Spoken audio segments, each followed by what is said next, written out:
ജനപ്രിയ നായകൻ. ഇപ്പോൾ ജനപ്രിയ നായകന്റെ ടൈറ്റില് ജനദ്രോഹി എന്നുള്ള രീതിയിലാണ് അറിയപ്പെടുന്നത് സോഷ്യൽ മീഡിയസിൽ.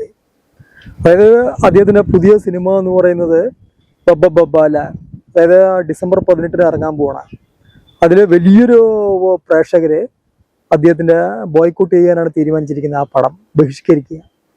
അതായത് ഒരു ബഹുഭൂരിപക്ഷം ആളുകള് കേരളത്തിലെ, പ്രത്യേകിച്ച് ദിലീപിന്റെ ഫാൻസ് എന്ന് പറയുന്ന ഈ സ്ത്രീകളും കുട്ടികളും പറയുന്ന വിഭാഗം കംപ്ലീറ്റ് എന്താ പറയാ, ദിലീപിൽ നിന്ന് വളരെയേറെ അകന്നു പോയിക്കൊണ്ടിരിക്കുകയാണ്. അകന്നു പോയി, പ്രത്യേകിച്ച് ആ റിസൾട്ട് വന്നതിന് ശേഷം.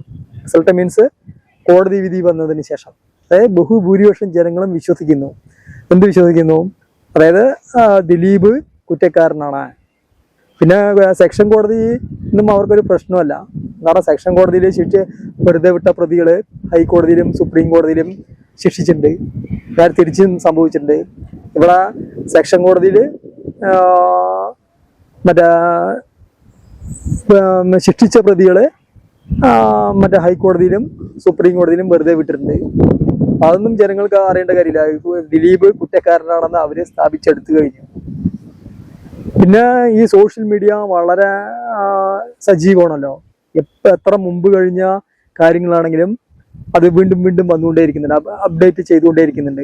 ഇപ്പൊ ജസ്റ്റ് ദിലീപ് ഫസ്റ്റ് സിനിമ ഫീൽഡിൽ വരുന്നത് തന്നെ മാനത്തെ കൊട്ടാരം വന്ന ഒരു സിനിമയിലാണ് അദ്ദേഹം കുറച്ച് നായകനായിട്ട് വരുന്നത്.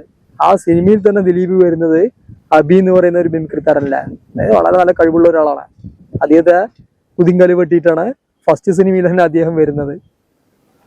പിന്നെ അബി എന്ന് പറയുന്ന ആള് എവിടെയും എന്താ പറയാ, ദിലീപിനെ പോലെ കുതിങ്കല് വെട്ടാനോ പാര വെക്കാനോ അറിയാത്തൊരു നടനായതുകൊണ്ട് അദ്ദേഹം പിടിച്ചു നിൽക്കാൻ കഴിഞ്ഞില്ല.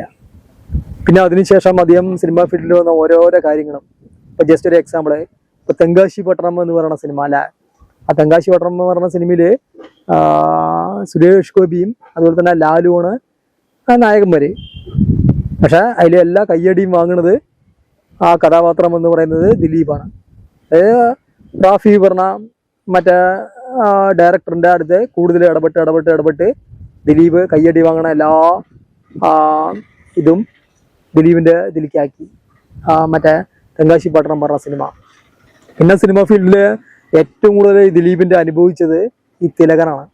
തിലകന്റെ ഇന്റർവ്യൂ ഇപ്പോൾ വീണ്ടും സോഷ്യൽ മീഡിയയിൽ വളരെ സജീവമായി നിൽക്കുന്നുണ്ട്. അതായത് തിലകനെ ശരിക്കും ബോയ്ക്കോട്ട് ചെയ്ത് എന്താ പറയാ, അദ്ദേഹത്തിന് എല്ലാ ഫീൽഡിൽ നിന്നും തൊഴിൽ ചെയ്യാനുള്ള സാഹചര്യം പോലും ഇല്ലാതാക്കി. അപ്പൊ ഇതെല്ലാം ജനങ്ങളുടെ മുമ്പിൽ ഇങ്ങനെ നിരന്തരമായിട്ട് വന്നുകൊണ്ടിരിക്കുകയാണ് വീഡിയോസ് ആയിട്ട്.